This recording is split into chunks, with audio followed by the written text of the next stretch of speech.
Eli varaus täytyy olla tämän keskilinjan tuolla pari senttiä yläpuolella, niin kuin tossa. Tossa nyt on tämän toinen. Hyvin näette sen. Nyt näette sen aika hyvin, niin se on siinä pikkusen yläpuolella. Niin toi on se, mihin me tähdätään tai yritetään tätä. Mitä parempi on tämä tehty, tämä puu, tämä aluspuu, mikä täällä tämän möllikät pois, niin kaikki tästä sen takia kuorimaan veitellä vähän pois. Niin saadaan se siistiksi siihen, niin, eli se on helppo piirtää sitten se seuraava puu siihen. Niin. Ja samoin tämän puun selkä, niin vedetään, niin kuin täällä näkyy, niin otetaan nämä oksat pois tässä näin. Tuossa kohtaa, noin tossa. Eli nyt tuossa on 5 senttiä, eli mä tarjotan ton verran kun jää kaulaan, niin tää on semmonen, mä sanon, että tää on semmonen minimi mikä voidaan, niin tää katkee ja putoo pois sitten tämä näin, jos se on pienempi tämä näin. Eli tää 5 sentin kaulan korkeus, niin se on minimi nimenomaan sen takia, ettei se kestää siinä niin. Olen 2-3 kertaa kun katkaisukin, kun se on vähän osunut tuohon kolahtanut tuohon serviin tai joku muu, niin silloin se pätkähtää poikki sitten näin. Sitten mä oon vaan laittanut siihen jonkun teräslapun tai tuon rautalapun tähän, reikalapun tähän päälle, sitonut sen kiinni, niin että kyllä se voi laittaa siihen paikalle. Mutta tämä vahvuus, mikä tähän jäävä puu, niin sitä täytyy olla enemmän kuin 5 senttiä. Sanotaan 5 senttiä on ehdoton minimi sitten, sitten enempi on kaikki hyvä sitten. Eli nytkin tulee pitempi puu siihen päälle. Tulee vuorotellen pitkään lyhyttämään. 50 on se pitkä otettu. 12. Tulee 2 senttiä. Se taitaa lukea.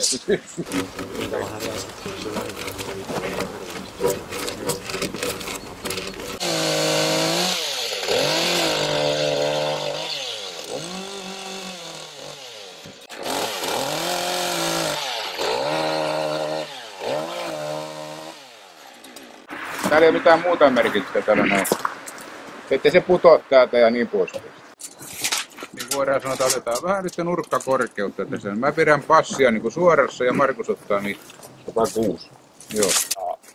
2. Joo. 2. Eli parillisella luvulla muistatte, parillisella luvulla tarkastetaan aina. Ei parittomia. Noin. Puu kun laitetaan, niin mä käytän sitä hommaa, että lenkous tänne kello 2 tai kello 10 sitten tähän näin. Se lengon tai sitten tähän näin homma tähän.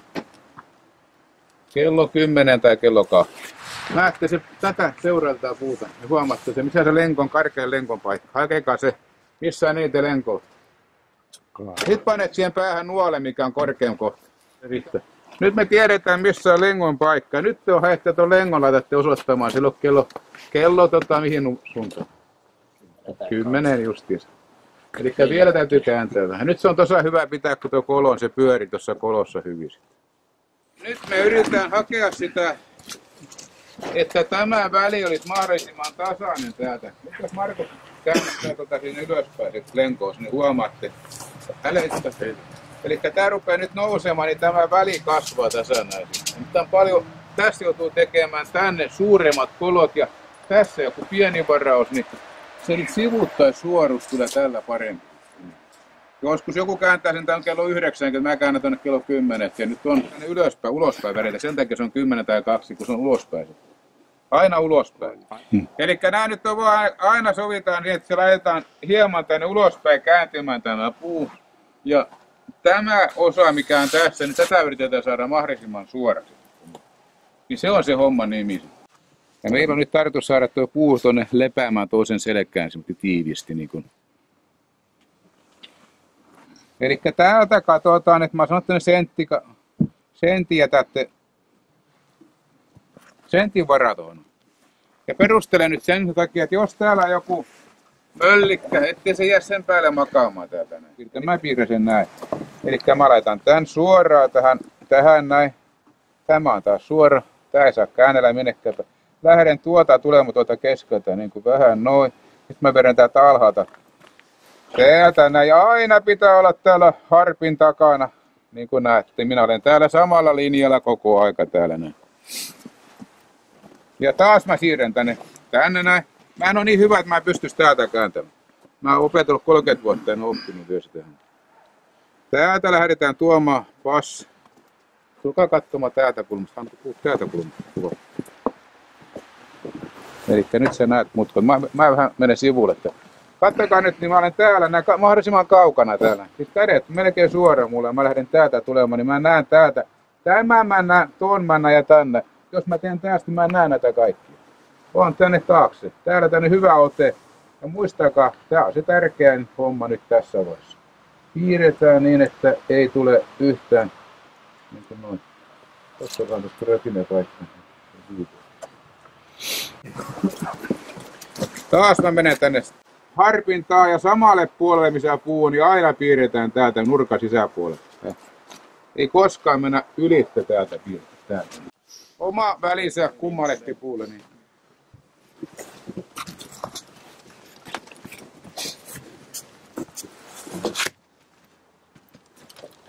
Sitten kun piirretään, niin pyritään siihen, että se piirretään vain 1 viiva, ei 4 viivaa.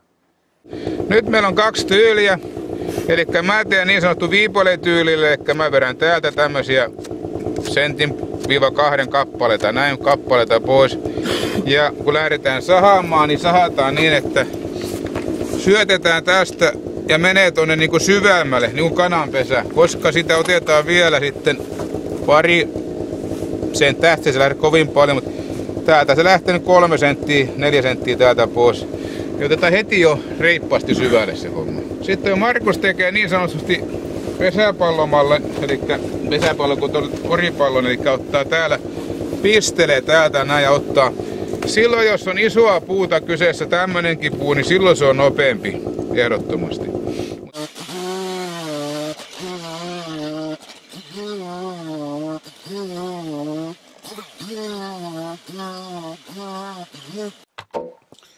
Nyt poistetaan nämä liiparet tuosta niin kuin näitte. Niin... Onko sä muuten kirvestä ja Markus uudessa matkassa? On tuolla pakissa.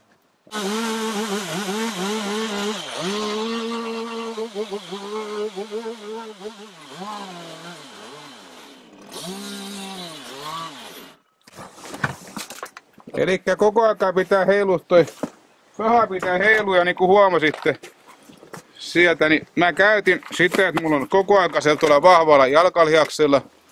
Mä pyöritän tässä ja kummallakin peukalolla sekä kaasutan tässä näin etusormella. Ja täällä haen kulma näin, jos lähtee se haurasee tonne puuhun ja menee tonne syvälle sitten jälkeen. Eli kun pitää näin, niin se menee paljon paremmin. Ja tää täytyy pyöriä sitten niin kuin nainen käsissä tässä ennen kuin tanssissa on.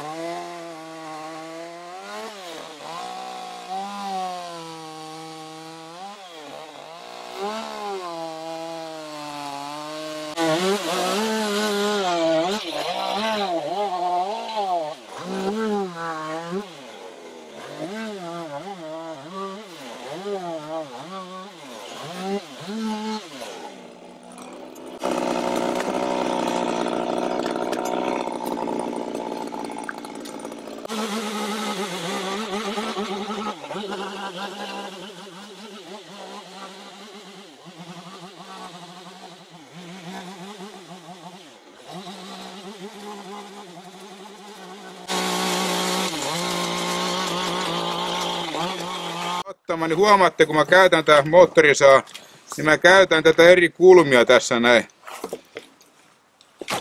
Et mä en tee näin sitä niin.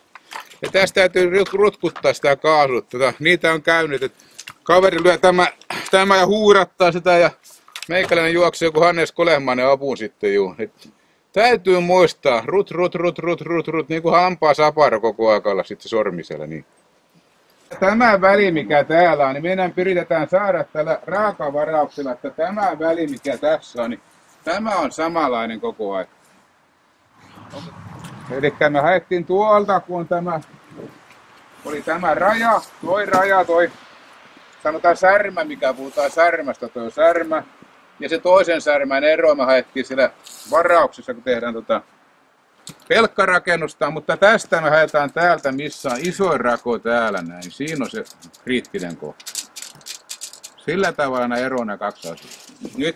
Nyt on kaikkein tärkein asia melkein. Tuppas sä kaveri. Eli otetaan täältä näin, otat tämän. Menet tänne. Mä en tee itse tätä tällä tavalla. Mä katselen molemmilta puolilta puuta. että se on niin sanotusti keskellä selkää. Ja tuota pannaan tää passi nyt, tuota pannaan se puu passiin. Eli täältä keskilinjasta, täältä alhaalta ja tuota katsotaan niin, että tämä rakennus niin nousee tavallaan suoraan tästä. Näin. Ymmärrätte varmaan. Nyt tää haetaan tuohon keskilinjalle. Elikkä puu laitetaan tuohon toisen selkään mahdollisimman hyvin sitten. Niin. Tämä on yksi konsti, pistetään tällä tavalla roikkumaan ja katsotaan se linja niin kuin tästä näin. Ymmärrätte varmaan, että tämä on luotilanka. Puun päälle viivat tuohon ulkoreunaan molemmille puolille tänne näin sitten. Tällä tavalla. Nyt se on niinku tavallaan tehty lukitus siitä hommasta. Se on siinä nyt. Tässä mä nyt lähdetään hakemaan taas sitä samaa semmonen 80 sentin kaulaa. Ja mä yritän nyt vaihtaa sen tästä kertaheitolla, niin se olisi jossain tuossa puolella mun mielestä. Niin kuin näette, niin se ei ota kiinni tuohon. Ei se. Se on vielä toinen kosteen nihkahko vähän. No kyllä mä sen näen täältä tossa. Se on 10 senttiä siinä, etteikö se ole? Siinä, eikö tänne? Siinä. Pikkusen päällä, otetaan pikkusen karvan pienemmästä. Tänne päähän laitetaan nyt merkintä tähän kohtaan, mihin tulee tämä, niin vedetään tämä, kun tämä ei mene kato päähän saakka. Tänne tehdään tämmöinen viiva. Eli ilmoitetaan, kuinka pitkä tämä varaus tulee tuosta. Noin. Kuinka pitkä tämä varaus tulee tuosta. Noin. Viiva tuohon päähän. Sitten lähdetään piirtämään sitä. Ja nyt mä oon tehty tämä varaus. Mä taas piirrän näin, että mulla on tämä alempana tämä pää. Mutta koko aika taas sama. Ja täällä harpin takana sitten. Niin. Eli tuota lähdetään vedetään tosta tohon saakka. Noin mikä tuo viiva on. Eli viivata tuota. Ja nyt on se tarkka homma, eli lähdetään piirtämään. Tää on kaikkein se herkin paikka tämä.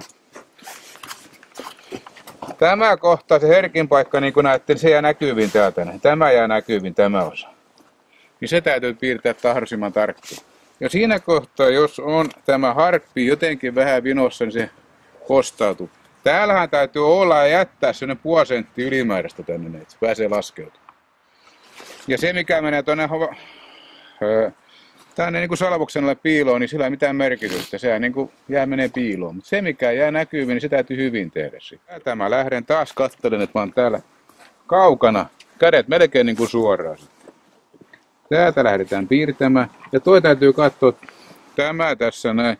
Tämä seuraa ja tuo seuraa puuta. Ja silmä seuraa tätä, että tää on suorassa. Huomaatte, minulla on täällä näin tarkka. Niin kuin ketun pesällä ollaan tässä. Mä vedän tohon saakka suurin piirtein. Ja pikkusen jos tahtoo tehdä, voi tehdä tänne päin. Jos mä laitan näin, niin huomatkaa.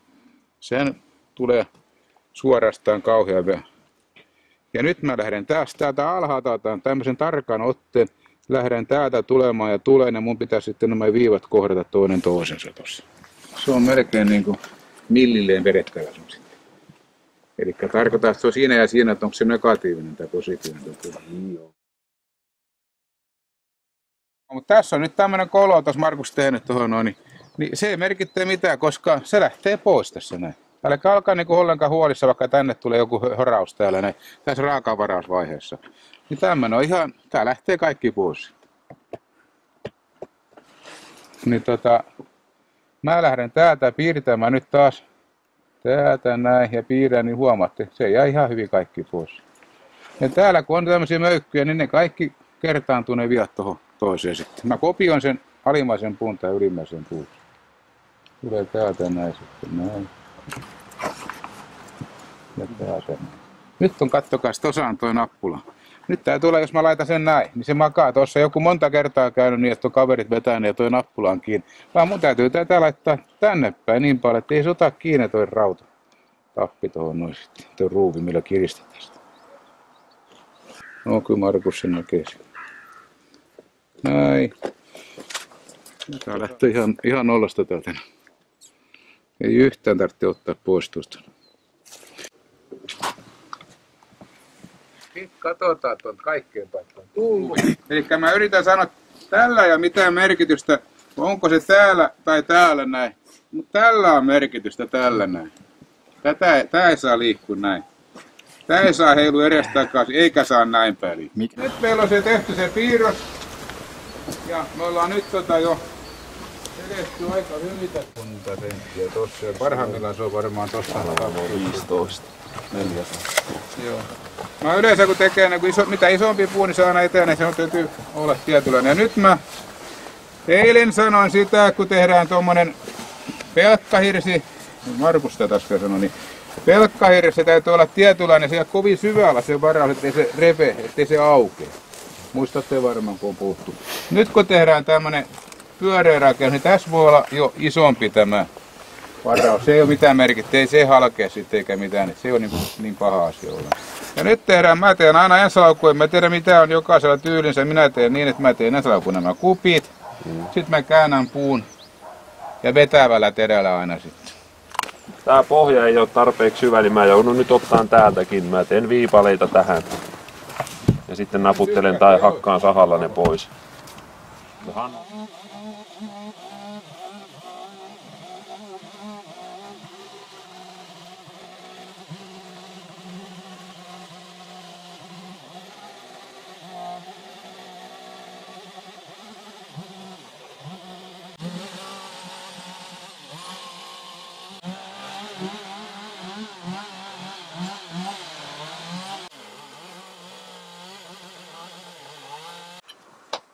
Ja silloin kun varsinkin tehdään, niin katsellaan, että tonne jää toinen kunnon kuppi tonne, no, eli on keskeltä. Mä tuossa nyt tuli aikaan raapuun, niin mä raapisin vähän syvemmäksi tonne.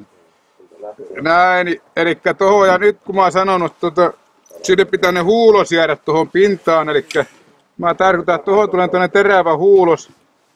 Tähän näin, niin tää huulos tarkoittaa sitä, että se painaa sinne puuhun hyvä, ja se pitää, niin kuin, siitä tulee niin kuin pullo tosta kupista sitten.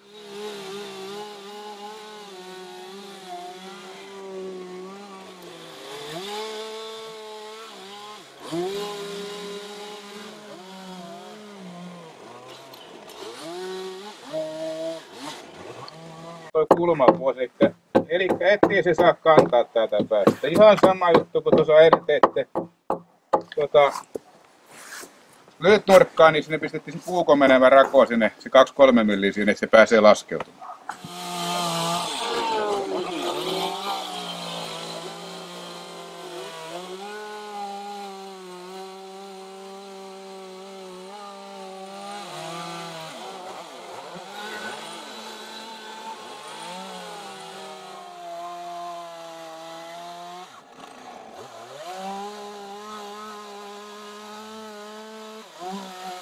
Ja nyt kun te näitte äsken, niin mä verin tänne sisälle päin koko aika.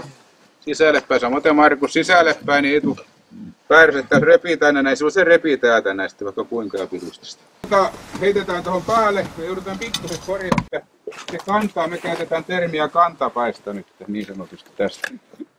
Mä nyt käytän nyt termistä kantapaiden kantamista. Ja se on just täällä näin, mikä on täällä. Mitä mä käytän sanaa kantapää, niin mä laitan sen takia, mä laitan näin tämän koneen. Saan sen verran, että mä ehti tuolla ottaa sen. Eli tämän koneen, eli kynä näin päin, tähän asentoon ja vetää tosta. No joku näin päin, jos tulee vähän tai tosta enemmän, niin poikittaa. Tuota noin. Eli tää on niinku varatasa nyt. Ja sit mä otan tää toiselta puolelta. Eli otetaan tosta, saanko sitä katketa. Täältä pois otetaan viiva pois täältä päästä ja tästä, että se pääsee laskeutumaan alaspäin. Ettei se kanna. Sama kuin tuollakin se 3 milliä tuolla.